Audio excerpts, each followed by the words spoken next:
Well, just make sure at the end of the day, you No don't name tags here. Got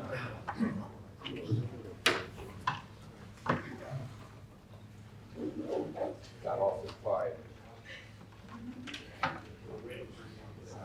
All right. So welcome everybody to Drexel 2020, the evolving sports business market. We are fortunate this morning to be hosting some titans from the sports industry for a panel discussion, and I will be handing it over to them in a moment. But first, I wanted to thank some people for making this event possible. First, I would like to thank Joe Favorito, a member of our Sport Management Advisory Board, and a titan in the sports industry in his own right, who brought this opportunity to us. Without Joe's recognition of the value this panel discussion would bring to our students, we wouldn't be here today. So thank you, Joe. Second, I would like to acknowledge Casimir Jenkins, the Department Manager for Sport Management. Casimir has worked tirelessly on the logistics of this event, from securing the room space, to marketing the event, to organizing the catering, to arranging for the live streaming today. So thank you, Kaz. Speaking of live streaming and social media, it's hashtag Drexel 2020. Next, I would like to thank our department head, Dr. Joel Maxey, and the Dean of the LeBeau College of Business, Dr. Paul Jensen, for providing us with the resources to host today's event. Finally, I would like to thank our host, the Drexel University Sport Management Council, which is a student-run organization dedicated to providing educational opportunities for Drexel students interested in pursuing careers in sport management. The timing of today's panel discussion and the release of Rick's book could not be better. There are more career opportunities in the sports business than ever before. While many of the traditional career paths in sports still exist, such as ticket sales, sponsorships, event management, facility management, and public relations, developments that have transpired in the past 5 to 10 years have created new career paths. Things like cord cutting and how that has impacted the way we consume sports, and the use of data to inform decisions in sport, both on the field and in the business office. More recently, the rapid growth and acceptance of esports. In fact, I just heard announced today that Wells Fargo Center will be hosting the Overwatch League Championship this year. The growth and acceptance of esports in the sport ecosystem and the widespread legalization of sports gambling have created and will continue to create new opportunities for those wishing to enter the sport business. With that as a backdrop, I'd like to introduce Rick Haro, whose new book, The Sport Business Handbook, is the catalyst for this event. Rick is the CEO of Haro Sports Ventures and has been the architect of over 100 deals worth more than $13 billion in sports and other urban infrastructure projects. Often referred to as the sport professor, Rick also serves as the sports business analyst for CNN, Westwood One, Fox Sports Radio, and CBS Sportsline. Prior to the Sports Business Handbook, Rick authored several other books, including Beyond the Scoreboard, An Insider's Guide to the Business of Sport, and When the Game is on the Line, from the man who brought the Heat to Miami and the Browns back to Cleveland. Rick is also a graduate of Harvard Law School. So now, please join me in welcoming Rick Haro and our panelists. Rick will introduce our panelists and lead our discussion today.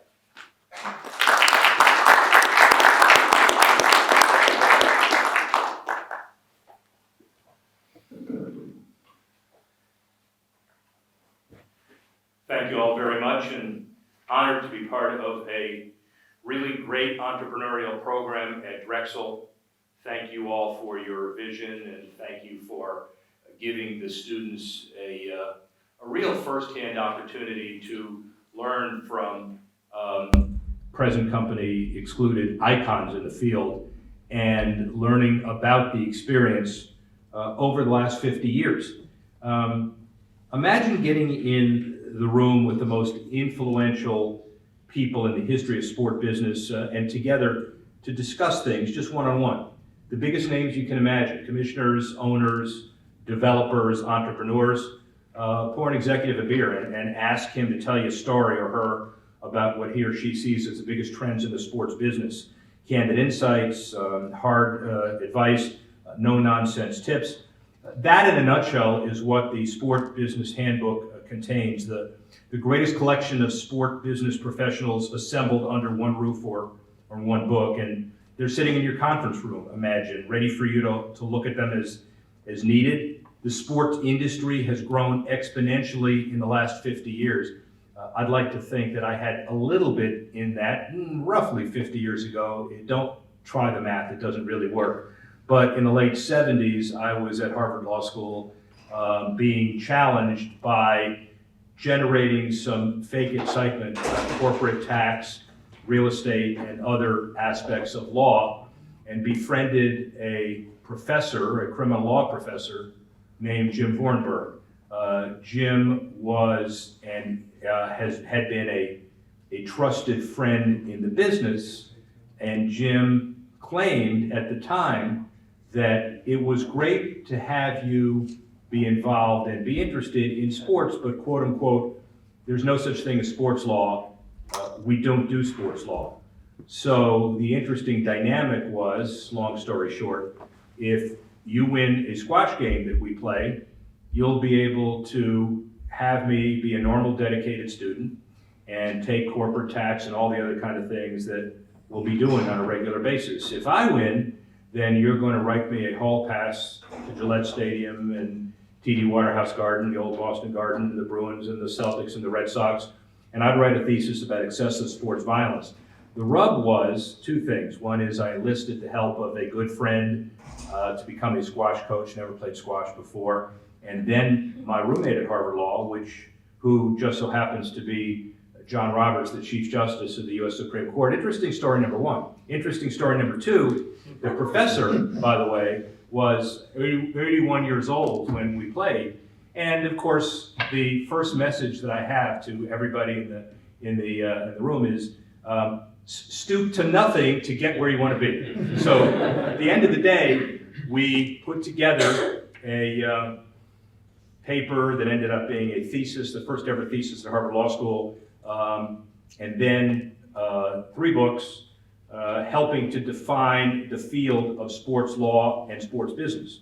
And one of the things that we really want to do nationally is to begin to celebrate the 50 years of the sports business all over the country. And this is really one of the first stops after a debut at Harvard Law, Harvard Business School 4 weeks ago.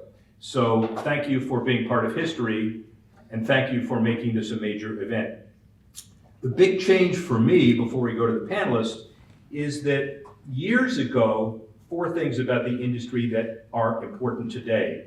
Number one, it was the Wild West back then. A friend of mine, Bob Ruxin, who wrote a book called The Athlete's Guide to Agents, said 30, 40 years ago that the only qualification for you to be an agent was for you to find some poor athlete who called you an agent. Well, it's changed a little bit, but not that much. Today, it's a lot more structured, but if you're entrepreneurial, you could do anything and do it well and rise above if you had the traits to be a successful deal maker, human being, partner, etc. So that's really important. Second, every aspect of the sport business today is scrutinized.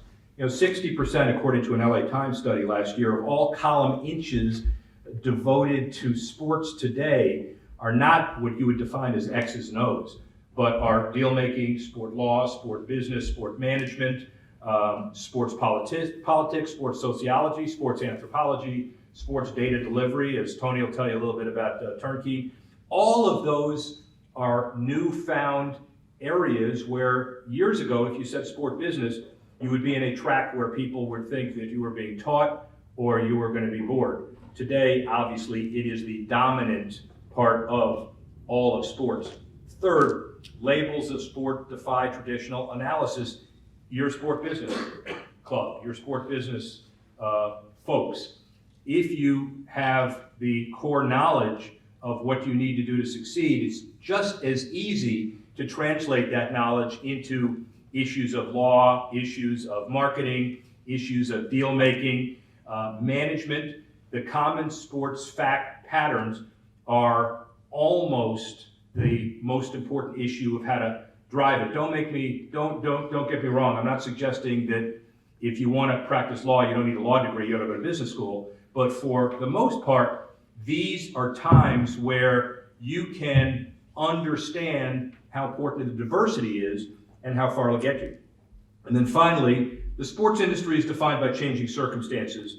PricewaterhouseCoopers did a recent study that said media rights will be up 24 billion by 2022, sponsorships up 3.8%, licensing up 4.5%, and tickets only 2.2%. Tony will tell you a little bit more about media rights of these guys from their perspective. But one of the things that has emerged is that things have flipped on their heads. Years ago, you'd buy a back of a ticket, it would be paper, you get to sit there and maybe go get a beer. Today, when you look at the numbers are entirely changing. Globalization is part of it as well. Obviously, there are major issues here. So when you think about where the business has gone, it's changed a lot. Almost 50 years ago, by the way, we had the Broad Street Bullies here in Philadelphia, which redefined the way hockey was perceived on a global scale. 58 years ago, Franklin Field, a few blocks away, the ABC Wide World of Sports debuted, spanning the globe. Do y'all, this is hard demographically, we remember it. Does anybody remember Wide World of Sports? See, 2 people, 3 people. We're getting old, man. No, not You us. remember. Not us. Wide World of Sports, and by the way, the first event, I don't know if anybody remembers, the first event that was covered on Wide World of Sports, the Penn Relays, right across the street. So very interesting perspective how things have evolved. You've heard a lot from me. One of the things that's interesting from our perspective is that we are doing a national tour of this book and celebrating the 50-year history of the sports business. We're going to 30 cities across North America with the help of all of our contributors, many of whom are owners of teams, commissioners, leagues, marketing people, and otherwise. But the one thing that is clear, every community treasures its sports history and sports marketing, and every community remembers its 50 greatest sports moments. And we'll talk about those as well. And thanks to some of the participation from the students here, we have an opportunity to ask these folks questions about what they thought in the industry, what kind of advice as well, and where they're coming from also. Nick Sikevich, Tony Ponturo, and John Butler, I'll get specific with each of them, but let's start with Nick with a couple of points. I wanted to read part of Nick's highlights straight out of the book because Nick was involved with the Red Bulls Stadium, involved with the Philadelphia Union, not just involved, but basically built the stadiums, MLS person, and now he is directly involved in the National Lacrosse League.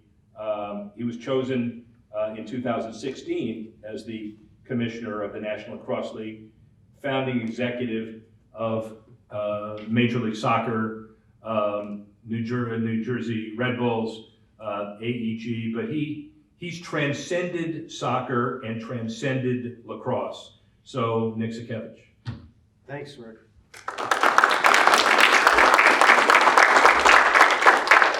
Nick, give me your elevator speech about basically getting into the business, driving two major sports to next levels, commonalities, differences. I mean, you've had some experiences nobody else had in at least 2 areas and maybe more. So give the audience a little idea of your background and how you got here, and give me kind of your secrets of success. Yeah, so I'm a glutton for really tough projects that other people say can't be done. So I was a soccer goalie in the 80s, played professionally for 6 years. retired because there was no money to be made in soccer, and went into banking. I was in the credit card business when the World Cup came here in '94, and off the World Cup was the startup of Major League Soccer. I gotten a call through a former coach of mine that said, hey, they're looking for business executives to help start this professional soccer league. So in 1996, along with this gentleman here, with Budweiser and Anheuser-Busch, launched Major League Soccer in 1996. And I joined, I left the credit card business, not quite as exciting as sports, and I've loved a tremendous career building Major League Soccer over 21 years, 2 stadiums, owned a piece of one team here at the very end of my 21-year run, and thought I was going to, essentially retire, maybe do some consulting with Mr. Haro here on other stadium projects, but the National Lacrosse League came calling, and I looked at this product and said, wow, this is a new emerging sport, reminded me of a lot of soccer in the 80s in terms of growth. Our sport is Canadian born, and with lacrosse growing in the United States, it's dripping down south of the border. So what I think you'll find in this business is you can't schedule opportunity, and this was a great opportunity of a new emerging sport in the United States. So I became their 5th commissioner in 2016, and we're having a lot of fun. And the owners are having a lot of fun under Nick's leadership, I can guarantee you. To be retained or selected to lead a league into their greatest period of growth. But a guy has had tremendous deal-making experience in building facilities and getting involved in other franchises. But self-admitted soccer guy, not a lacrosse guy, it was a risk that was well worth it for the owners. But how do you feel about walking into that room and explaining to owners that you either knew lacrosse and maybe wanted to fool them, or didn't know lacrosse and tell them that, look, it's not that important? No, listen, I'm a pretty straight up guy. I don't BS anybody. So I was the soccer guy. I didn't know anything about lacrosse, but I knew a whole lot about building a league and building teams and building venues. And when people ask me, what's different between your job in soccer and your job in lacrosse now, and I say nothing. It's the same. You can transcend sports if you have proper, experience, and you're willing to continue learning too. Because you should never think you know it all in this game, because you're only as good as your last game, which was either last week or last season, and you should keep learning. So I came into it. I was very upfront. I said, I'm not the lacrosse guy, but we can build a league, and what you need is the ability to find really good people and surround yourself with really good people. You need to motivate those people and have them build a plan, and then you need those people to execute brilliantly. And those are the 3 things that I write in your book, Rick, and that's kind of the secret sauce, if you will, but it's really not a secret sauce. It's people, quality people that work in a highly motivated team environment, building a plan. There's no plan that's perfect, but you build the best plan you can, and then just execute the heck out of it, and that's the secret sauce. Well, and it is in the book, by the way, and this is not a shameless plug to buy the book. Believe me, you'll get that in a few minutes. But, his sidebar is really, it's entitled Process, People, Plan, and Careful Execution. And that's really been, at the risk of being a little redundant, your blueprint in every sport situation that you've been successful at? Yeah, pretty much. It's, look, I'm not the smartest guy in the room, and I admit that, but I go find people a lot smarter than me, and things like finance and marketing and operations and team management and how to build stadiums. You know that firsthand, Rick. You were my first consultant on the Red Bull Arena project. So finding the people that fill your gaps and then highly motivating them and keeping them on task and executing on that plan, that's the secret sauce. Quick quick lacrosse question, though, obviously get back to you too. So the Wings are a big deal now in the league. You also moved your headquarters to Philly. Obviously a real tie to Philly, and Philly's a big lacrosse town, and Philly has become very important to you too. Yeah, it's one of the great sports cities in America, fantastic history in the world, quite frankly.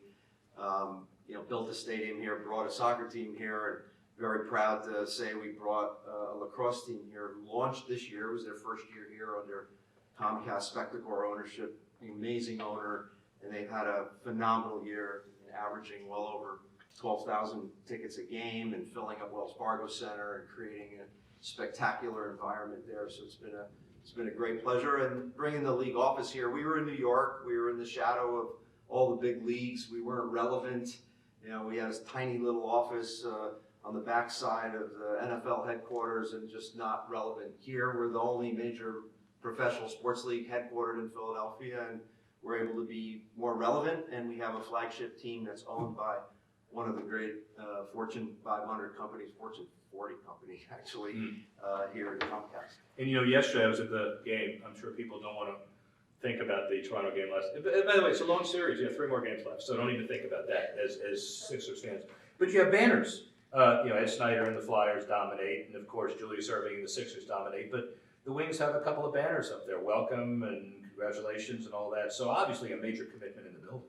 Yeah, no doubt. I mean, they treat that team as well as they treat their Flyers and all the other content that goes in that building. And it's all about ownership. I learned in Major League Soccer, if you have great owners that have deep resources and wealth and commitment, you could build a soccer league in a third world country. I played in the 80s. The soccer didn't even show up on the radar in the 80s, and today it's a major sport in the United States. And if you have great owners that can stand the test of time and invest in the right strategies and the right people and the right plan and the execution, you'll eventually get there. Nick, we'll be back to you clearly. The great-great-great-grandfather of sports marketing. How's that? Nice. I'm coming. Don't say anything yet. I want to finish. Tony Pontoro, a respected voice in sport media and marketing, more than respected. He spent 26 years at Anheuser-Busch, the last 17 as CEO of Busch Media Group, leading the in-house agency, we'll talk about that in a minute, for all media, sport, and entertainment activity for all beer and theme park brands. Not an insignificant job. Annually ranked in the top 20 most powerful people in sport and ranked 14th among Business Week's list of most prominent executives. As I said, I have no idea who the other 13 are, to be honest with you, and they're wrong. But Pontoro is a member of the Broadcasting and Cable Hall of Fame. Currently, Pontoro serves as Executive Vice President of Strategy for Turnkey Sports and Entertainment. And more important than any of that, he is one of the few really good guys in sport. Really old, but really good. Tony, how's that? Good morning. Good morning. That was a good uplifter for the students. You can tell our relationship. So what's it feel like reflecting back on, and I'm not puffing on this, basically creating the sports marketing business from a corporate perspective, and in essence, placing more sports marketing, sports corporate sponsorship orders than anybody who ever lived? That's why I'm old, right? Yeah. So, what's amazing, and I went to Villanova up the street, graduated in the mid-70s, went to Anheuser-Busch when I was 30, coming out of ad agency work in New York. And in those days, Anheuser-Busch was really a very small beer company in St. Louis, Missouri. It was 3 brands, Budweiser, Michelob, and Busch. It had a 22 market share. And really didn't use sports or very little marketing. And our CEO, August Busch III, took over the company from his father and said, we're going to build this company and essentially use sports to do that. Now, we didn't just use sports because we thought that was a good idea. Obviously, what we were doing and understanding and today would have been much more extensive research that we do at Turnkey, is follow the consumer. Where is the consumer spending time? And that's going to be my theme as the marketer on this panel, is at the end of the day, and as those that are students, keep in the forefront that the consumer is going to guide you, whether you end up at a team or a league or a marketer, of where the trends are, where their interest is, how do they want to integrate with your asset, whether it's lacrosse or football or any kind of activity. That's the number one thing. So when I went to Anheuser-Busch, we always talked about it as it was a blank canvas. If you go back just for fun and go to video library and look at a baseball game, a basketball game, a hockey game, you will not see as late as 1982 dasher boards, in ice, scores table, outfield walls. And how that started was and no one sponsored local teams. When I say no one, very little. And we would start knocking on doors and go to teams around this country and say, we want to be your beer sponsor. And there was no framework, there was no structure. And a team would go, well, let's see how dumb they are. We want $1 million for the beer sponsorship, and here's the assets you get. The one thing we prided ourselves on at Anheuser-Busch is doing the analytical work and the research to come back and say, well, we just took all those assets and we put our value on it, and it's $500,000.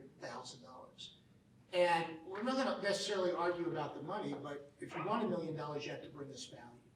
And that became sort of, well, wait a minute, there's a sign in left field, or there's a wall in left field that's blank, and there's no signs on dasher boards, and there's no scores tables and all this. And we started filling in the picture and getting value, getting assets for that money. And that's how that really built. And then teams, soft drink, others started to follow that. So it had to start somewhere, and you'll see it today, and as technology explodes, whether it's esports or other things, is how does that canvas start to get painted, right?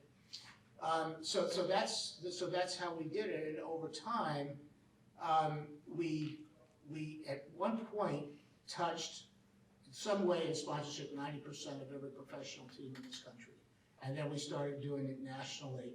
And Rick and I were talking before the session is 1984, which I talk about in the chapter of the book, was probably the first somewhat sophisticated sports marketing program. Peter Uberoff goes and gets the Olympics for Los Angeles as a private enterprise and had to raise the money in order to run the Olympics. And so sponsorship became key, and we, Anheuser-Busch, came in for all of $10 million in those days. And then how do you then activate all that activity? And so ultimately, you now go to the end of '08, we're spending $500 million a year in sports and entertainment. We went from 3 brands to 50 brands and a 50 market share. And then we got bought in a company called InBev is running the company today. It's still a big sports marketer. But it sort of built from the grassroots. And so then today, having produced a few sports shows, so shows you can keep evolving. So the good thing is age is good because you can keep evolving your career. And the one thing I would say to the younger folks is you start to make decisions. Don't think every decision is like forever. You'll build a foundation. I did a play on Vince Lombardi. Vince Lombardi was a high school football coach until he was 37, right? He was building his foundation. He wasn't a head coach, which was the Green Bay Packers, till he was 47. He was an assistant at Fordham and West Point and the New York Giants. Thought he'd never be it. He finally becomes a head coach at 47, dies at 57, unfortunately, of colon cancer. But his legacy, and as many of you know, the Super Bowl trophy is the Lombardi Trophy, came from building those foundations of time and work. So the other message in there is that it's not fast track and just keep doing all the right things. And so now at Turnkey, what we do is, with all the choices you have today in the business that you're going in, when I went into business, it was pretty simple. There was 3 television networks, ABC, NBC, CBS. It eventually became ESPN and satellite television, and then the internet, and then how technology has grown. So it's a much more sophisticated business. So from a marketer or a team or a league, you need research and data in order to understand what's working, what isn't, rather than just sort of hoping what you're doing is right. So that's sort of the support we're bringing to these entities, to let's make sure that your asset and your brand has the right image and awareness that you think it does. Let's make sure the consumer is interacting with you. We did some work for Coca-Cola, and one of the things we really spend time on is and this is for all marketers, is that if you are not integrating this next generation, I call it feeding the pipeline of the next consumer, the next audience. If you're not integrating and getting that consumer involved with all the technology and the social media and everything, you're gonna say, we're all gonna say, well, that's great that you, Budweiser, Coca-Cola, or Geico, or FedEx are all great sponsors, and we know you make money and hopefully sell business with that, but how do we as the fan benefit from that? You know, bring us into the fabric of the game, let us touch the game, be a part of that. And so those are gonna be the things that you, the consumer, are gonna demand from the marketers and the teams, because if you're gonna spend time with something, with all the choices you have, you wanna make sure that you're engaged. So that's a long sort of history of sort of where we went. The benefit that you all have is, when I came out of it with an economics degree, to my knowledge, there weren't any schools doing sports management programs. Was there money back then? Money. Was there, did they use money, or did they kind of trade coins for? Hey, sorry. We used I didn't get that at first, but we traded apples and corn. Thank you. Hey, Rick, before you call John old, I just want to tell the audience here that there's no such thing as old or young. Right. Just good and bad. That's very well done. That is worthy of a fortune cookie. That's right. It's worthy of and I will tell you, just stealing thunder, Tony Pontoro, after all of his comments, deserves to be on the Mount Rushmore of sports marketers. But you did say age is good, so let's remember that more than any other comment you've made today. Age is good. It fits all of us. Nick, maybe less of you, but only slightly less. So. Well, I was saying to Rick earlier, as we improvise here, that experience is that, and I'll use myself, that I got hit by the 2x4, or I got hit by the locomotive coming down the track many times. That's what failure is, right? So failure is good because you learn from that experience. So now, if you're working with younger folks, you know, a person with experience can sort of see the locomotive coming down the track and say, you don't really see that coming, it's about to hit you and smash you. I can push you off the track and learn from that experience. But the other lesson in there is, it's okay to fail because that's how you learn. Yeah, and one other comment to kind of get to the other question for Tony now is that you ought to put in perspective what his job really was. I mean, you saw, and just kidding, that he had placed more orders than anybody in history, but when he took over this job at 30, Correct. there was no field. You had a company that was willing to allow Tony to take some reasonable risks, but he created this entire world of sponsorship, signage, for the most part. I mean, there were old signs in ballparks, but nothing like this. And so it's a combination of using the experience. It sounds like making sure you're humble about knowing that you don't know everything, which is kind of what Nick was also saying too. But as well to take the risks, but be bold in areas that you might not have known otherwise, right? And so that to me is the most enduring part of your message. Yeah, no, and you need the management, so as you become leaders, you want to empower your people. I will guarantee you, all of us on the panel, even maybe included Rick, but all of you in the room, it's about, let me do my job, right? Empower me. That doesn't mean you don't pay attention to your leadership, but we all want to be given the chance to show what we have, right? We don't want to be suffocated and have our flame extinguished. And so you will get so much more out of people if you empower them, give them direction, give them some guideposts, but let people do their work. And so that is so key. The one thing that I just leave this part of it with, there's another question, is keep in mind that we're talking about consumer, that you are building your own brand. So even when you go into the classroom, your professors, whatever, you're building your brand, and when you go into the workplace, you will start to be identified as something, right? So think of brands that you like. Do you like your iPhone? Do you like a piece of clothing? Do you like, a soft drink? Do you like a beer? Whatever you may like. But you will start building your own brand. Are you trustworthy? Are you honest? Are you authentic? Or the opposite of that? Can you not be trusted? Are and you sort of slick in a way. And understand what you want to be around.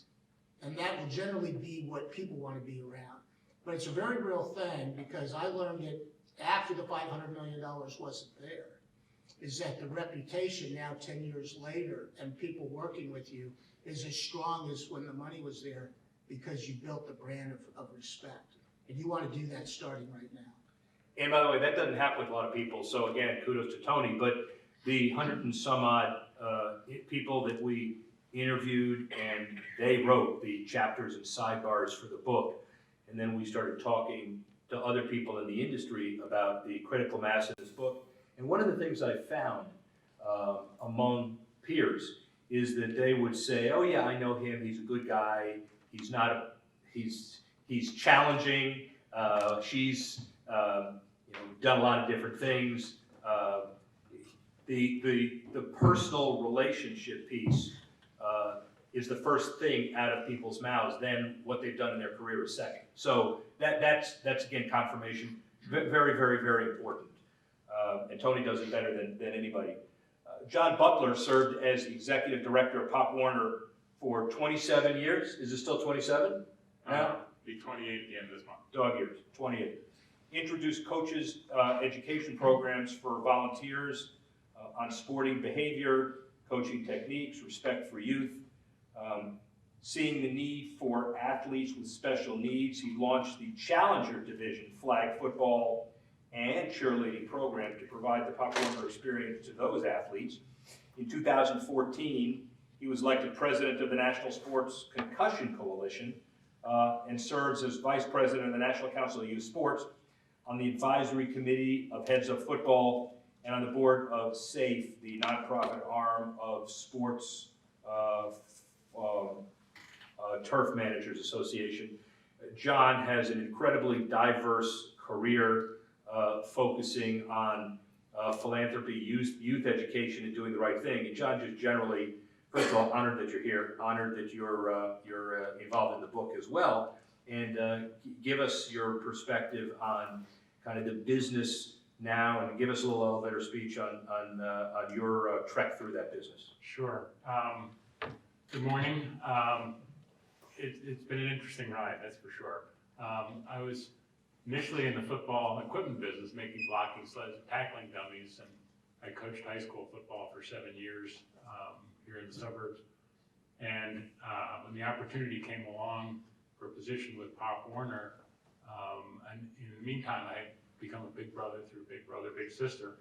Excuse me. When the opportunity came along with Pop Warner, I immediately saw that as an opportunity to try to benefit kids, try to get kids more involved in healthy activities like youth football and cheerleading. And it has evolved that way. It's on the business side, it's interesting. Pop Warner is a nonprofit, and I offended a lot of people when I first took over. I said, we have to run this as a business, and they, oh, no, we're a nonprofit. Nonprofit just means that the money you make goes back into the organization and the benefits you provide, not into somebody's pocket. You still have to at least break even, or the doors close, the lights go out, and you walk home.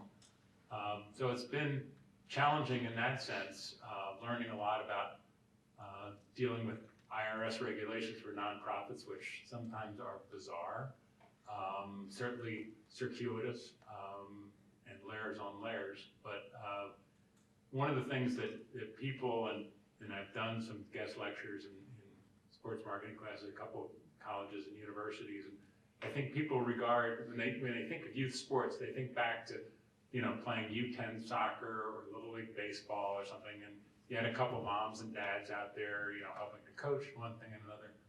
What you don't realize from a business point of view is the impact of dealing with, in our case, 325,000 young people tied in through football and cheerleading. Rick has actually visited. We do our Pop Warner Super Bowl and National Cheer and Dance Championships at the Wide World of Sports Complex. Yeah, got it right. At Disney World. This year we had almost 11,000 boys and girls competing and participating over 8 days. in a business sense, what that translates to is we ran through about 27 or 28,000 hotel room nights.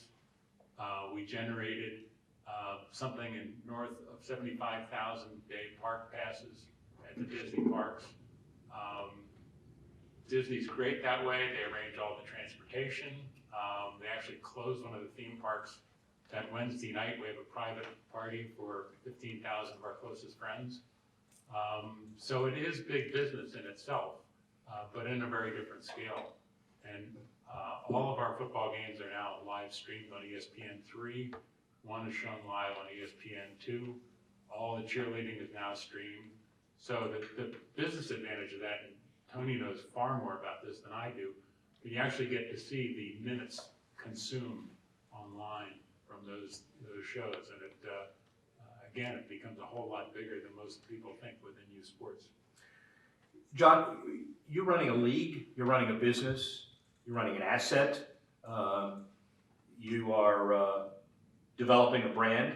The brand is, your aspect of the brand has sustained and survived and thrived amidst some admitted controversy for the industry generally. But you do it all. What is the secret sauce from your perspective on being able to do it all? And you didn't sleep at Holiday Inn Express last night. No, I'm local enough. It's interesting thinking about the numbers, and this is not atypical in youth sports organizations and more or less single sports organizations like Pony Baseball, Babe Ruth, and Pop Warner. I mentioned we have 325,000 young participants. We have about 40,000 adult volunteers who make all those programs run. Our national staff is 7 of us. So there's just a tremendous necessity for wearing a lot of hats. When I started at Pop Warner, there were only 3 of us.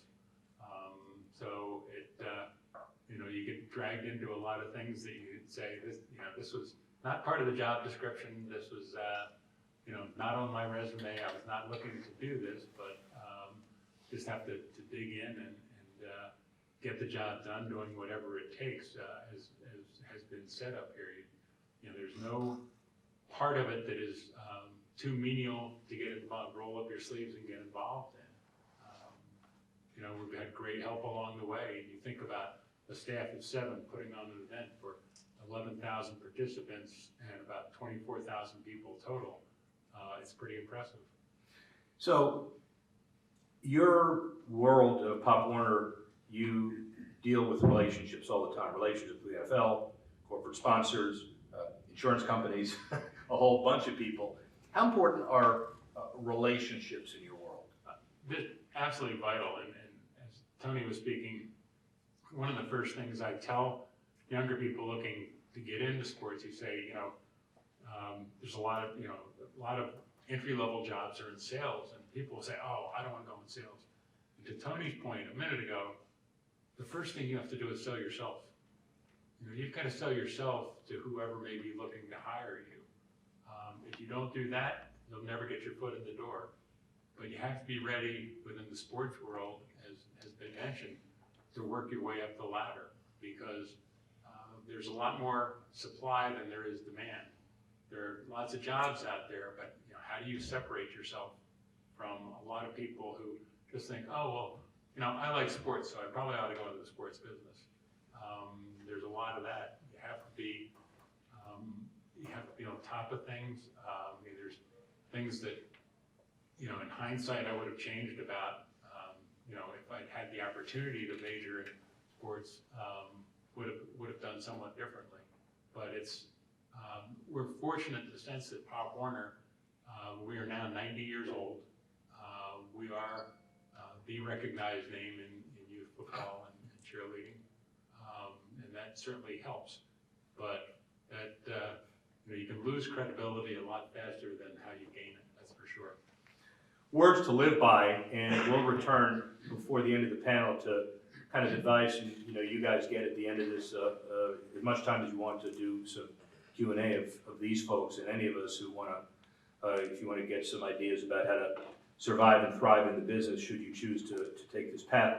Let's talk generally about some industry things and get all of their reactions. First, as you've progressed through the sports industry, what has been the one thing that's evolved most from the beginning of your career to today, from a sport business perspective, Mr. Commissioner?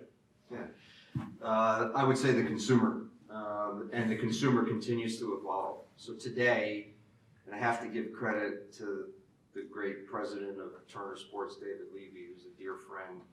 There are three consumers today. Like you mentioned them earlier, you touched on it. There's cord cutters, cord shavers, but really, there's cord nevers. And the cord nevers are the next generation coming through the pipeline that are really interesting to me. And over the course of my 26 years now in the business, there's one thing you can absolutely count on, and that is there's a new generation coming behind the current one sitting in your arena or watching you on TV. And Tony made a point earlier, how do you engage that new consumer?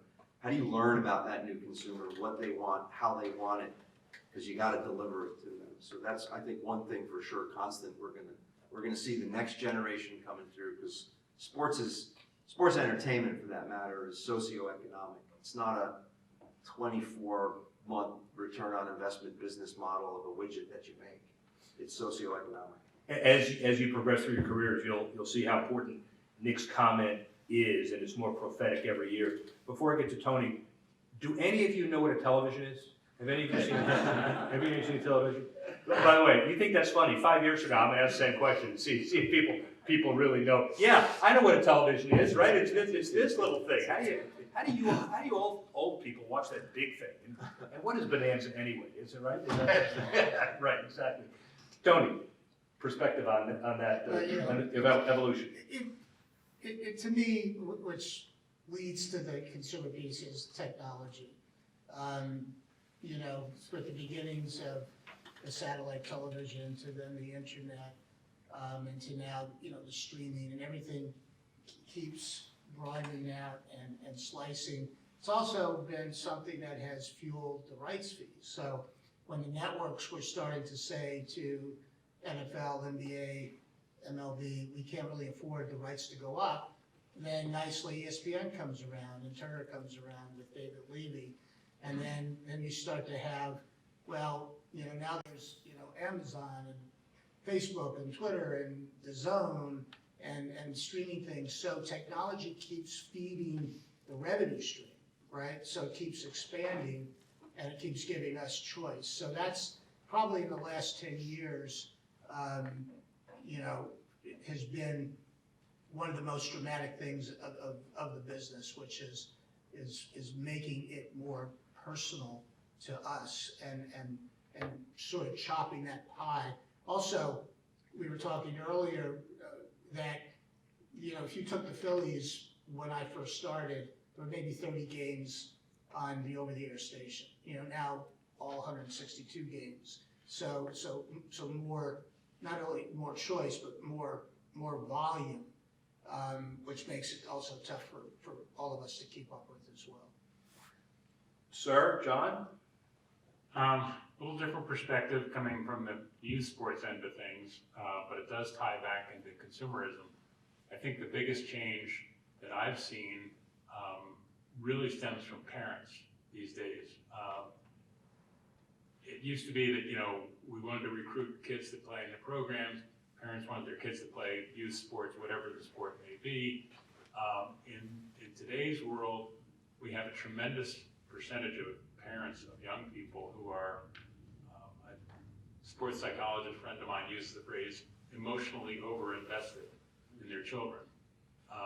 They are so fearful of anything negative happening to their child or any possible injury that you have fewer kids participating in organized youth sports than in the past. At the same time, there's a greater emphasis on sports specialization at younger and younger ages, which leads to physical injuries and burnout. But it does, the interesting part on consumerism is they still want to be part of that world. They want to consume, whether it's online, whether it's on TV, whether it's at events, they still want to be part of it, but they're very fearful of letting their child actually participate. And I have a more sociological issue. I don't want participation in sports to become more like the Romans and the gladiators. You have the people who are there participating versus the people who would never participate but love spectating. Good perspective on that, and kind of to tie into that as a rebound. Do we, one of the questions that you guys had put to us, and I think it was really good. What are some of the trends that you notice in the sports industry that nobody's really focusing on, that nobody's talking about, that might become big issues in the future? Nick, I'll let you handle that one. It's a tough one. I think people are starting to focus on the fact that this new consumer, the Gen Z, millennial population that is now entering into its earning years and spending money on TV or tickets or jerseys or licensed merchandise or sponsored products.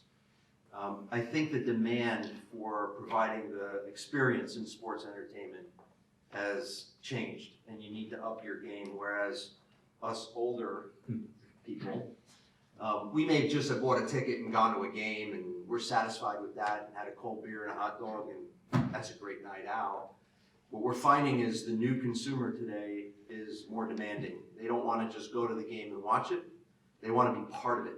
The audience wants to be part of it. And you're seeing, the NBA, I think, does a fantastic job of this and is really beginning to think about the integration of the fan actually on the court during warm-ups, right?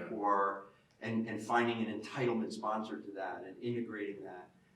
These things are televisions, but they're also communication devices where sports betting and fan engagement with the brand and the competition on the field becomes a part of the viewing experience. So I think teams and leagues are beginning to think about it. Some of us more than others are putting it at the forefront of our strategy. But this new consumer, they don't want to just go to a game and watch it. They want to be part of it. And that could mean anything. What does that mean? That could mean, taking free throw warm-ups with LeBron before the game, right? Or just doing a selfie in the stands and being part of a contest or something. But I think that's an area that's going to be big. And Tony, part of that discussion too is that, all the kind of quick responses among marketing subcommittees with teams and leagues is we can't guarantee our team's going to win every night, but we're striving to make sure that everybody's going to have fun and come back. So from your perspective as a corporate marketing guy, what are some of the maybe subtle changes that people will see over a little bit of time that corporations will love because the fans will see it as being very important as well? Yeah, I think, as Nick said, the experience, you want a day out, you want a night out, so that it is important to go to the game, but are there other experiences that will still make the money you're spending and the effort you're spending still fun? What's the broader social element beyond the game itself? And it's going to take leagues to understand that that's okay. The toughest thing for any brand is to understand they say with crisis management, you're better in crisis management to avoid the crisis before it happens, and then you have to manage it. So to be talking to your consumer, understanding through research and through observation what's going on, what are going to be the things that are interesting. I think the broadcasts are going to change. If you even go back when David Hill was head of Fox Sports, the things he did with NASCAR and baseball, he's the one that started, putting the camera on the face of the fan more and doing the close-ups and really changing it. So now, we're already seeing it with ESPN. There's 6 things going on with the news and things below the line and breaking news and all these things, but we're all sort of used to it, and we want to just keep feeding us this information. So it's, and the other big thing, which I think leagues and teams don't do a good enough job of, and marketers, is we need to understand that our country is evolving. A third of our country is Latino, African American, or Asian, right? That's a third of the country, and the Latino and Asian markets particularly are growing at a higher rate than the others. So what are you doing as a marketer to understand a third of your population growth, right? The LGBTQ community is important, and they're looking for people to say, are you sensitive to what we're about, right? So if you're a team, a league, or a brand, you want to see if people are relating to you, not the masses, but to you individually and where that connection is. And that's going to be really important as we go forward. An important connection back to that, obviously, very important point. We'll return to the whole minority and women in leadership position issue in a second. But John, you're kind of the subtlety that's brought up with you having a pulse on not only the kids, but the parents. Is it something also that that people will go to games and not go to games a lot more these days based on whether their perception of athletes as role models, or the game's too violent, are there social messages that the game should be sending, or athletes being paid too much? Are those messages, do they resonate at the box office as well, or are they just kind of color that people talk about and don't matter? I think there is a certain degree of that resonating. I think, certainly there's some perceptions about, the salaries and other things when you look at major college football programs that can't fill their student sections or have them leave at halftime. It's not that they're not consuming, but they're not consuming in person. They're consuming on their phone or on their laptop or their iPad or whatever. So I think it's changing a great deal in that sense. And again, as I mentioned, I think the parents and the kids still want to be involved. They want the experience. They want to wear the licensed merchandise. But how do you make that direct connection? And how do you maintain that interest? Let's, Nick, respond to Tony's point about minorities and women as well. You've got a league that's growing and ever expanding and will be in the pantheon of Major League Sports for years to come. How do you make sure that your staff, your fans, your owners represent the country at large, ethnically, gender-wise, etc.? Great question. Pretty simple answer. Ask them. Yeah. Ask your consumer. Little bit of practical advice. Ask your customer what he or she wants. Make it for him. Price it right. Odds are they're probably going to buy it. So this is going to be a little pitch for turnkey intelligence, but the information is where the gold is. Having the information from the consumer, understanding, and the broad consumer, right? So whether it's African American or Asian or Latino or parsed by age or parsed by gender, I mean, all those things are really important, but understand the consumer, understand who's sitting in your venue, or understand, more importantly, who you want to sit in your venue in order to go after them and market to them. So I think the customer sometimes gets lost in all of this, and we get tied into analytics, abyss of analytics, but there's really important gold, I'll say, in that data to understand your fan, understand who he, she is and what they want, and then price it right, and your odds of selling it to them are going to go up. Not far afield, it's connected. Let me do it with Tony because he's, again, has the pulse on the corporate community. Philanthropic spending has increased $12 billion over the last 5 years for corporations, and judging from personal experience with some corporate leaders who are involved in sponsorships now and they never were before, I think there's probably less reliance on the traditional, what does it mean to ROI, but how can I do the right thing? And Nick's comment about getting feedback from people about what they want, sometimes they'll want people to do the right thing or hire the right mix, et cetera, et cetera.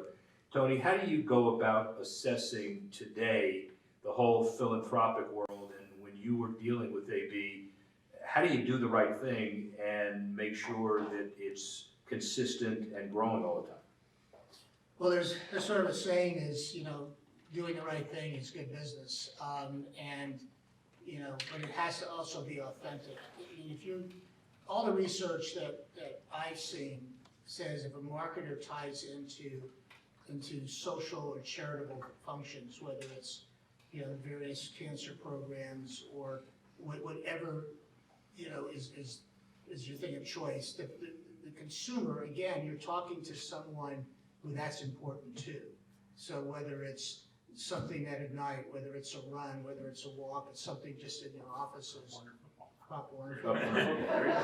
Shameless pitch. Yeah, no, and so that's really important, and, you know, and it does get rewarded, you know, at the time at Anheuser-Busch, we realized that to a lot of people, beer, if misused, was not really the right thing to do, right? And so programs like Don't Drink and Drive and, you know, underage drinking, we were involved with, you know, we recycled all the aluminum plus that we ever used in cans.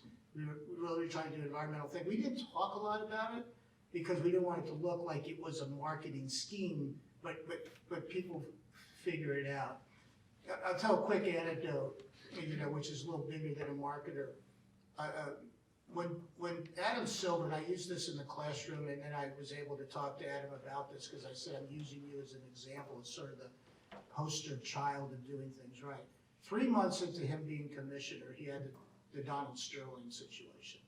And in 3 days, he made his decision in getting input, right? So he got input from everybody he could to make the decision to remove Donald Sterling from the league, right? He had a lot of social backing with that as well. Before that time, and after the 2008 crash, it was very difficult to sell an NBA team. Rick probably knows a little bit about that. Some owners had used their team as leverage through the financial crisis, et cetera. Once they did the right thing with Sterling, when Ballmer came in and paid $2 billion for the Clippers, the next day, the Goldman Sachs, JP Morgan, Morgan Stanley were calling Adam to say, I have people wanting to buy an NBA team. So it's sort of an example, you know, that by doing the right thing, he increased the value of his teams by 5-fold. And you see their actions every day. If you really want to watch an example of a league, notwithstanding the NLL here, and Pop Warner, but of how with that public eye they do the right things and get that reward. I think, you know, the NBA is one of the examples you can look at. There's room for more than one league with your Yeah. analogy. Yeah, you know, you're flanked by those guys. How's that? And by the way, Nick was, I don't know if you knew this, but Nick was the executive of the year twice in 1999 and 2000 with Major League Soccer, which was incredible. I left that out of your earlier bio, and I don't want to be punched by you, so it was like really very important. Give me your perspective on corporate philanthropy. You know, your issue is interesting because you're growing a league. You are daily doing things that other leagues did years ago only because you're playing catch up. You're smaller. That's all. So I guess you could ask it cynically by saying, do you have time for philanthropy, and then how do you make time? Yeah, absolutely. I mean, I completely agree with what Tony said, and a huge fan of Adam Silver over the years, and love what the NBA stands for and what he particularly stands for. So he's a great example in the business of when you do good things, you get rewarded. But you're never too busy for doing the right thing and being authentic and true. The National Lacrosse League, we're finishing up our 33rd year, believe it or not. I call the National Lacrosse League our 33-year-old startup business because for 30 of those 33 years, the league just kind of existed. But now we're growing tremendously, and philanthropy is a big part of it. So we're putting in place initiatives to support what our fans care about. 20% of the players in our league are native North Americans. Very unique to our sport. Lacrosse is an endemic sport, truly North American. Our version of it is Canadian, so we have initiatives and programs for native North American children who want to play in sports and making sports more available, particularly lacrosse. And then we're also heavily investing in cancer research and cures for cancer. So those are really important things. I think you have to find time for that because sports is a community-based asset. Each of the teams and ultimately the league is only as strong as its individual teams in those communities. And if you're a part of the fabric of the community, you have to do the right thing. In this town, I built a soccer stadium in the poorest city in Pennsylvania, in Chester. And the outfall of that was we created a lot of jobs for people in that city, and we created a beautiful stadium on the river in Delaware. But a lot of it could be said, you know, why did you build it there? Because it was the right thing to do. Right, and that kind of says it all. Let me get one final set of comments from folks, and I want to open up the questions a little earlier, because this panel is one in a million. We want to, John, I'll start with you. Reflect back on kind of your career, your one proudest moment. It's a compound question, so get out your pen. One proudest moment, and then what do you think is the skill that you most should have or could have emphasized or focused on in college or early in your career that you didn't get a chance to do, and you know, if you had to do it over again, you would have. And then, you know, your final bit of advice for these for the wonderful students at the LeBeau College of Business Sport Management at Drexel. I think kind of a compound answer to the first part of that. Having mentioned earlier that I was a big brother, big brother, big sister for a number of years, and I had coached. I miss the hands-off and hands-on involvement with young people. At the same time, it gives me great pride to feel like I am a big brother to 325,000 young people. And I think one of the proudest things I've done is with our Academic All-American program, we recognize thousands of kids each year, but we've given almost $2 million in college scholarship funds to outstanding students in Pop Warner, of which all of us are very proud. I think in hindsight, the one thing I probably would have done is go to law school.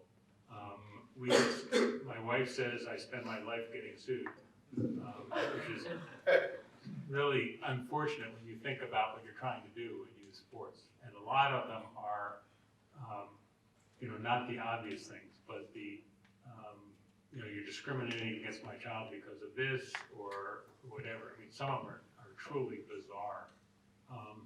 But I think as far as my advice to young people is get out there, build your network. Our son is just a couple years older than you, graduated from college a year ago, and you know, he knows, because I've pounded into his head since he was a little kid, build your network. You look at this situation, Rick and I have known each other for a number of years, Nick and I have met, Tony and I have not met until today, but Joe Favorito, we've talked on the phone, gentleman we use for our PR, worked for Joe years ago. The business of sports is, on the one hand, very large, on the other hand, a very small universe. Build the network, get out there, do internships, do whatever you can over the summer, build your brand and your network. Tony, I'll recap. Proudest, what you missed, and advice.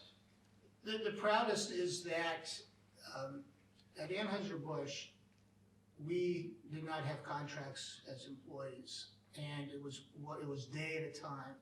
And so to last anywhere for 26 years, much less in a high profile, sort of one day at a time, to me, teaches a lot of lessons of how you just go about the job and do the work, and the rest will fall into place. And so that taught me that lesson. The other thing is, and I believe in it a lot, we've talked about it, is you own you. You own your career. I wish someone had told me that somewhat early on. I had someone in an ad agency who thought I was sort of too nice, and then I thought, you know, it would just take care of itself. Little did he know the monster he would create, but it was, you know, no one's waking up every morning saying, you know, I need to make Rick's life better today. You're just not. And so you have to take ownership of your career, find ways to sometimes promote yourself in the right way, and be true to yourself. To this day, 10 years later, if I see a commissioner or a team owner or a broadcaster, is what we were known for is that we didn't abuse the privilege of spending $500 million a year. It was sort of that we knew what we were doing, we did our homework, but we did it fairly, and we were partners. The teams were not vendors or competition or someone on the other side of the desk. They were partners because they could do business with somebody else, you know, the beer company, what have you. And so you want to build real partnerships. And the great line that started with the very beginning of the company, Adolphus Busch gave out these little penknives and said, making friends is our business. And that was the mantra of that company. And for me, that still resonates even today as I work at Turnkey Intel, working with clients, because a lot of people are smart. At the end of the day, people want to work with people that they want to spend time with.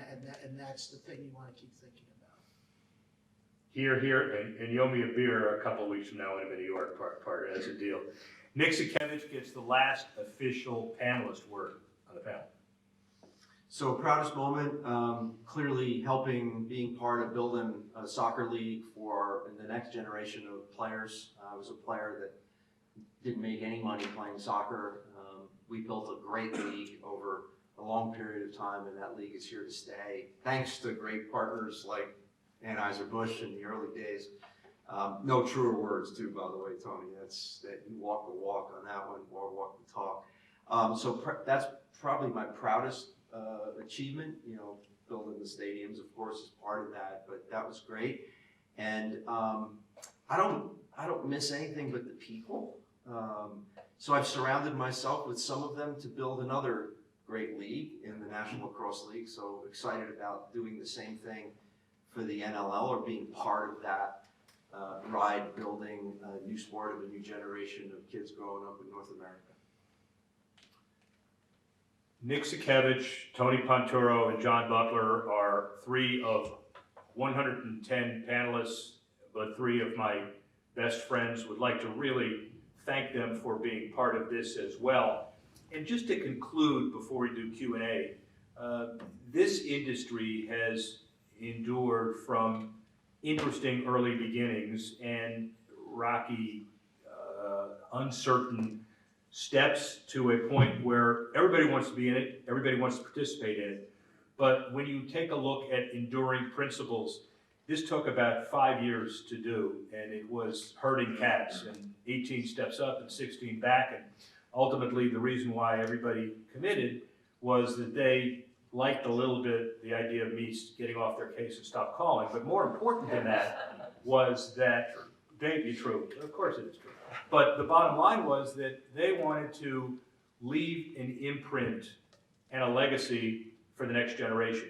And if you take a look at not just the epilogue, but the comments that everybody made, echoed by these panelists, and I suspect the other 102 as we go through the next 3 years of touring, just listen to some of the words.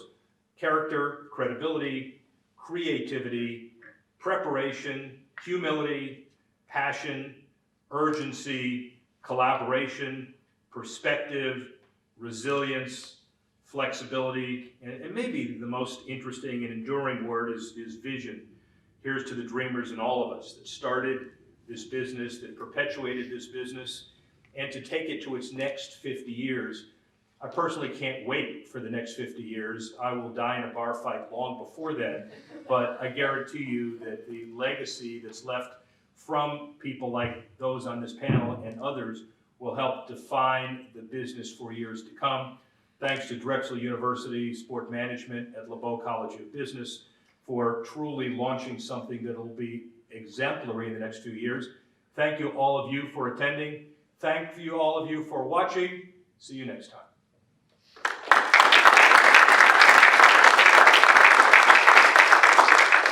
All right, now the R-rated questions, since the screaming is over. No R-rated questions, but let's make this informal. You know, these guys have a lot of, we collectively have over 310 years of experience in the business, maybe. Is that right? Adam, You have 300. I don't even know, get out your abacus. But, and we're all anxious to, you know, give you some specific advice other than what we've already told you. And I know you all are, some of you have already embarked on your careers, and some of you are on the cusp. So just, what are you doing? What are you looking at? What are you, you know, what are you trying to focus on, general versus specific? All of those questions. Somebody start. Yeah. My name is Scott Blacksburg. I'm a third year studying finance. Ended my last call at Goldman Sachs doing private wealth management. During that time period, I got a lot into the sports side of things as well, since we had some clients that were sports people. So I've been looking for a way to combine private wealth management and creating a brand for sports players off the field. It seems to me like there's not too many people currently doing this. I was wondering what advice you had for that specific niche, and what the best way would be to motivate these players that you're having these interactions with to want to form a brand off the field, since not so many people might know them in that area. Any one of you take it, but I would first say, I want your business card because we're all going to be working for you. Sounds like he's got a business card. He's got a business already. What do you need from us, man? No, go ahead. Somebody. Well, I think, you know, it's a conversation with the athlete and their agents. You know, agents sometimes can be tricky folks, right? But, you know, these young players need to understand, first of all, their careers are gonna be very short. And so how do they take advantage of that and project that brand that someone's gonna wanna spend time with, either from a commercial standpoint, as a marketer, or in another business, you know, that they end up wanting to do. And so it's sort of trying to get the real conversation, because if we're sort of being honest, a really premier athlete has probably been spoiled from the time they've been playing Pop Warner, right? And so they're not used to being told anything that is against the me. So it's gonna take, you know, mano a mano to say, you know, if you wanna have, you know, money 10 years from now and develop a livelihood, you know, the reason we kid, but as you get older, you wanna continue to keep contributing, right?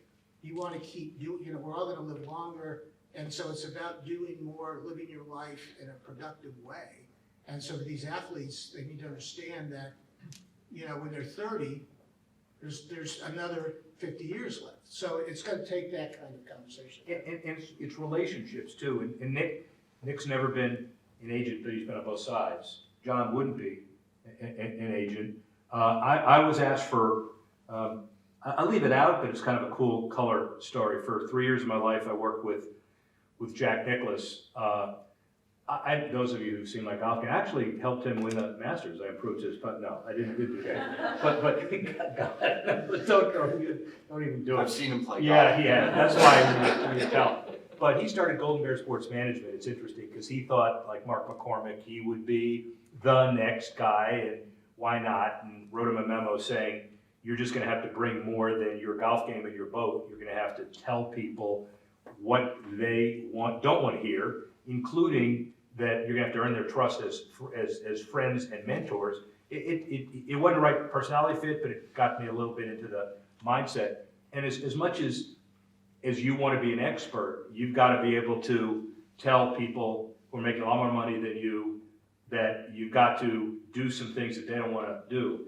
But you're armed with statistics. It was 73% of the NBA players 5 years ago and before went bankrupt within 7 years. That's a pretty powerful statistic. And of course, those people will say, well, that's not going to happen to me. But it does. So, you know, part of it is, do you align with a big firm? Do you get more mature on paper very quickly? But there is obviously the need for your expertise. And I do think that part of the reason why you say it doesn't happen a lot is because it happens quietly, there are a lot of the companies, the investment banks that have private wealth divisions that focus not almost solely, but in large part on pro athletes.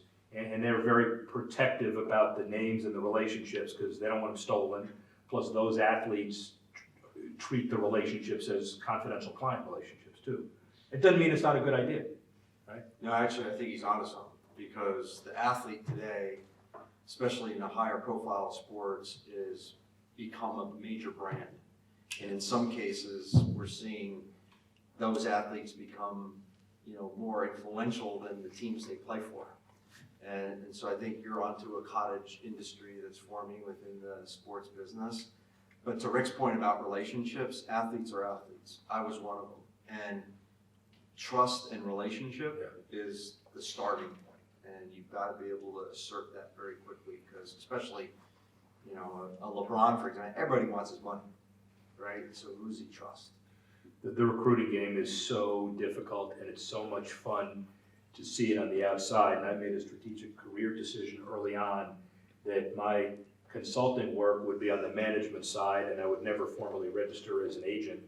And it served me well, because you always have to reach the devil's decision on what you pay an athlete up front, because everybody does it, whether you like it or not. And there is that trust in those relationships, and you've got to be a friend, and you got to earn that trust over time.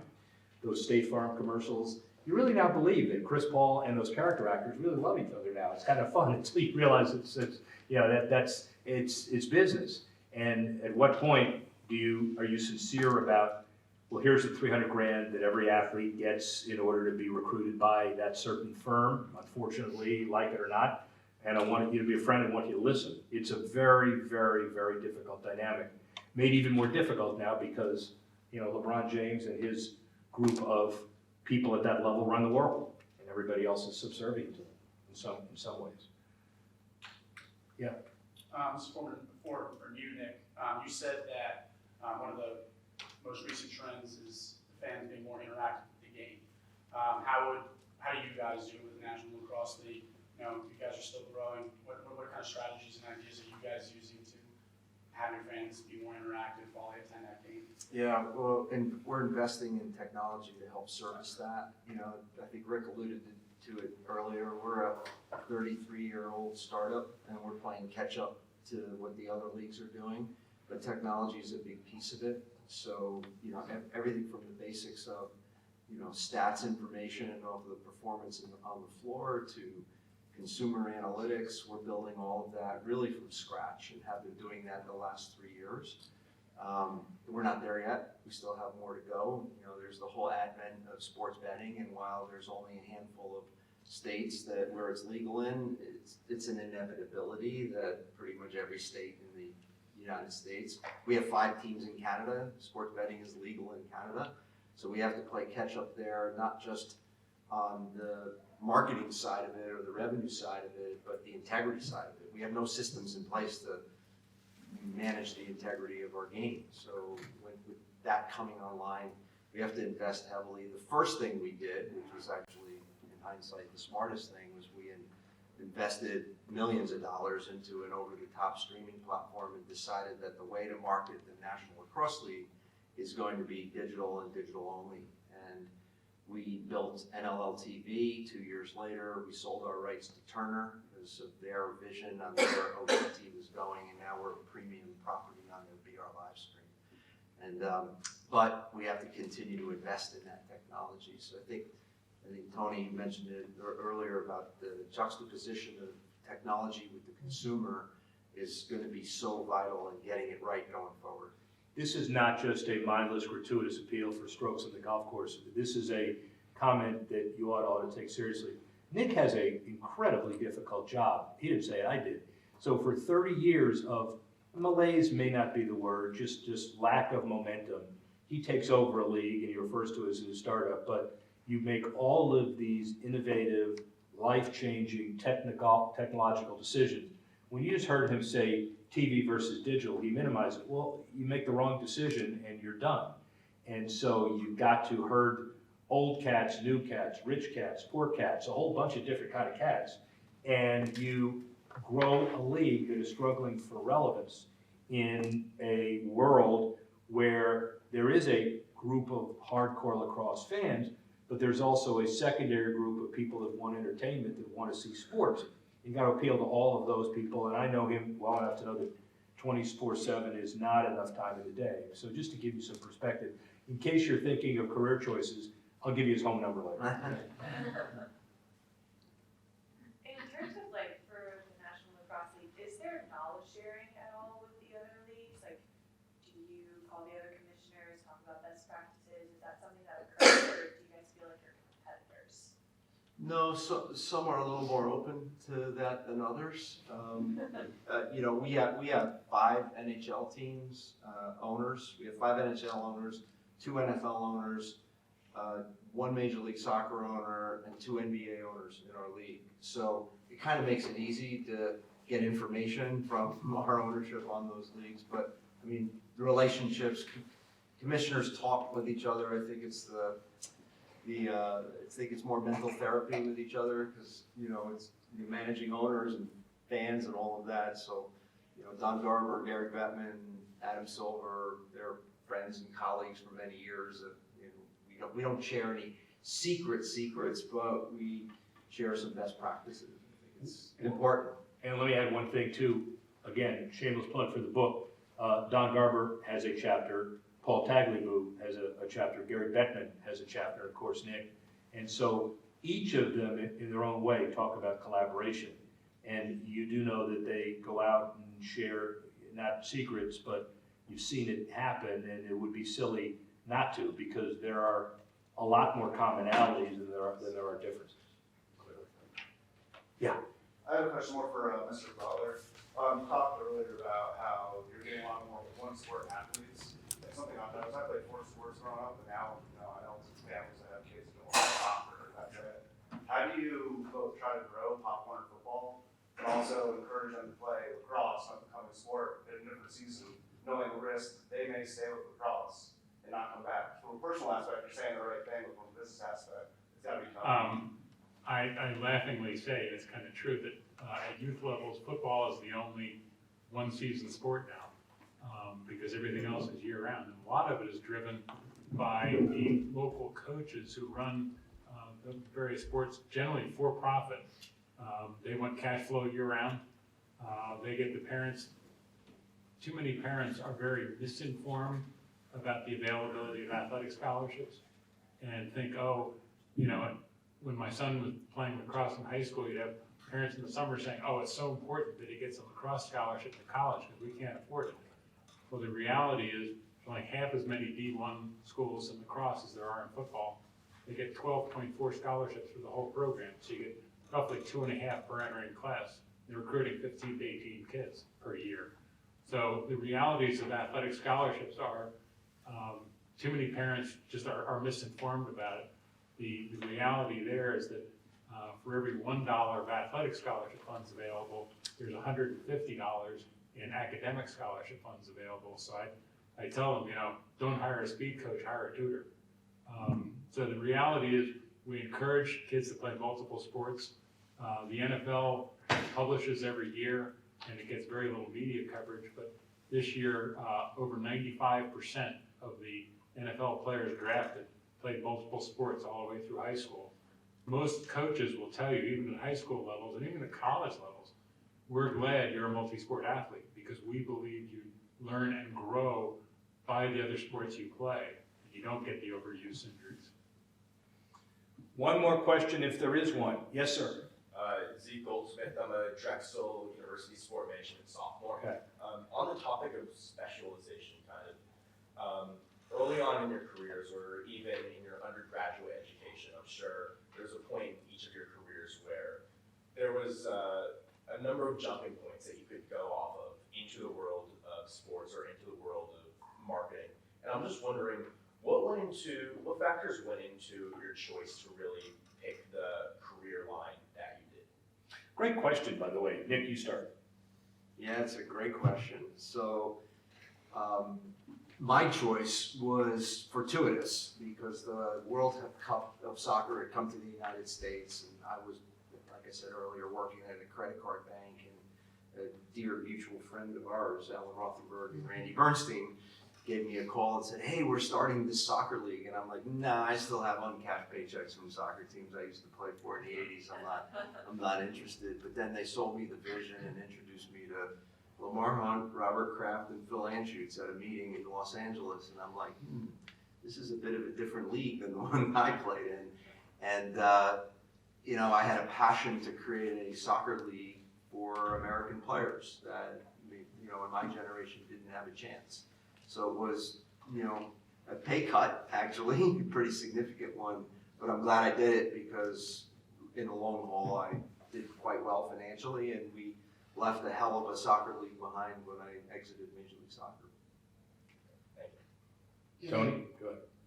my guess is you're driven by some things in your life today by your internal gut, right? Well, that will continue to serve you well. And I have an economics degree, but realized I didn't really, as I did interviews with bankers or a job training job with a corporation, it just wasn't me. It just didn't feel, I would say it wasn't my people. But I love sports and I loved entertainment. So I followed sort of a vision of, well, how can I take a business mentality and take it into an arena that I love? So that was the big picture. And then you just go drive into it. And then when I was a young agency person, I was a national television media buyer, so it was very specific. So when Anheuser-Busch offered me the job to be director of media, the intrigue was, well, it was, you know, to have a nice job in a big corporation, although, as I referenced, it wasn't that big at the time, but it was to learn the full spectrum of media and sports, not just this one specific thing. So I knew I liked to touch a lot of things, you know, and just keep learning and absorbing. And maybe Nick and I talking earlier is that you learn that many things happen organically, right? That you're out there, you're working, you're building your foundation of experience, and then you get this tap, right? And as I said earlier, don't be afraid that if you get started somewhere and it doesn't feel like you, and something else looks interesting, to go towards that. So bottom line is, let you guide you, and to me, get as much broad experience as you can. And I'll stop on this one. I'm pretty convinced that when the head of marketing offered me a job at Anheuser-Busch, so I worked for their agency, I didn't interview a job, I didn't know there was gonna be a job. What intrigued him was that I was interested in other things. So, you know, I like the arts, I love, obviously, sports, but I was more well-rounded, right? I came from New York, I didn't live in the Midwest. So he really looked at someone that even at 30 had a broader perspective of things going on in the world than maybe someone at the time that was gonna come out of their system. So being, you know, a more rounded individual actually has value. John? Yeah, the simplest, briefest explanation is, I looked at it as a way to be able to, I still say today, I'm one of the very lucky people that gets to combine avocation and vocation. You know, I love sports. I've always been probably more interested in the administrative side of things than versus player stats and things like that, ever since I was a kid. And, you know, I started wending my way that direction, and that's how I ended up where I am. So the bet that I made with the criminal law professor and the Chief Justice coaching got me through law school, but then after clerking, went back to Miami and then worked for a law firm for about 2.5 minutes. They still have a rule in the state of Florida that is not too jokingly called the horror rule, where you have to work at a law firm for 32 days before you get your moving expenses reimbursed. Guess why that happened? So I realized pretty early on that I wanted to do sports, but there was no sports. I remember the Miami Dolphins were expanded into the AFL in 1966 and then into the NFL by merger but we didn't have any other teams. And in Miami, everybody's from somewhere else, and nobody wants to give it the political office again because they had done it in Pittsburgh or New York and everywhere else, and there's no reason to build an arena. Well, I kind of realized dauntingly that the only way that we'd have a business critical mass of sports law or sports business, if I wanted to stay in South Florida, was to get an arena and get franchises done, which is not too easy a decision to take and do when you're 24. We put the Miami Sports Authority together, fired by 7 different political administrations in the city of Miami and Dade County. A whole lot of stories, which we don't have time to do, but at the end of the day, we had a team that was ultimately called the Miami Heat. Ironically, the number 3 guy at the NBA, who was the expansion guy, was Gary Bettman, who is now the NHL. Talk about relationships. The defining moment there was we walked into the office with the commissioner, Ted Harrison, the owner of Carnival Cruise Lines, and David Stern. And I was bugging them enough to say, come on, you gotta try to get us in. And Orlando and Minneapolis and Charlotte were the 3. And they were gonna be an even number, and they had to have 3, because they were not a number at that point. So they were gonna pick 3, and this was a courtesy meeting, and Harrison knew nothing about basketball, and he said, what's the price? And so, I don't know if you remember what the prices were in the mid-'80s. $32.5 million for an NBA franchise. And it's comical today, right, given the $500 million. So, and there were 5 of us, including Billy Cunningham and a couple other people who were part of that Heat world. And I was the civic cheerleader and the guy that helped build the arena. And Ted Harrison said, well, Commissioner, goodbye. And he left the office. And I'm sitting there talking about the weather, and David Stern and Gary Bettman are looking at me, and Gary Bettman is saying, what are you doing making small talk? The guy who is your only reason we're meeting with you just left, so goodbye. So we sat there and talked for a couple more minutes, because I'm not chasing after the guy and crossing Fifth Avenue. He came back in 7 minutes, and he said, and I quote to David Stern, well, you know, I had to leave you, but I wanted to see what the market was like, and I went across the street to see what I could buy as far as NBA franchises across the street. But I just found out there are no sales of NBA franchises anywhere else but here. So you're telling me that if I want a team in Miami, I've got to pay that exorbitant amount. Took out his checkbook, wrote a check, no terms, $32.5 million right there. And that was the day that sports in South Florida, beyond the Dolphins, was really born. So I can tell a lot of stories, but I figured that would be a cool story to end on. So engineer the impossible dream and get it done. Thank you all very much. Hold on. On behalf of the Drexel Sport Management Council, our SMT department, we thank you for being here to teach us all your knowledge and your experiences. One of the cool things I tell people about Drexel, and everybody asks me, is that it's cool that we get 2 sides of knowledge and experience here.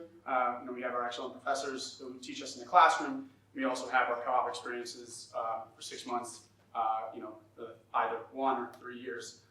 And so we kind of founded this organization because we wanted to bring in a third party to that mix and to that blend. And we want to have more events like this. Our executive board is working hard in trying to get events like this, and you guys are pretty much our first one. And we're trying to grow it. So hopefully one day we'd love to have you back. We do have some gift bags that Kaz did say he was bringing down for you as parting favors. Drexel Dragons, too? Drexel Dragons. That's cool. I want a hat. Yeah. Absolutely. Is there a hat in this swag bag? Huh? Is there a hat in this We'll swag find bag? there are these lovely polos. So Okay. you're going to be able to get one of those, and we hope to see you then real Thank soon. you. Thank you so much. Thank you.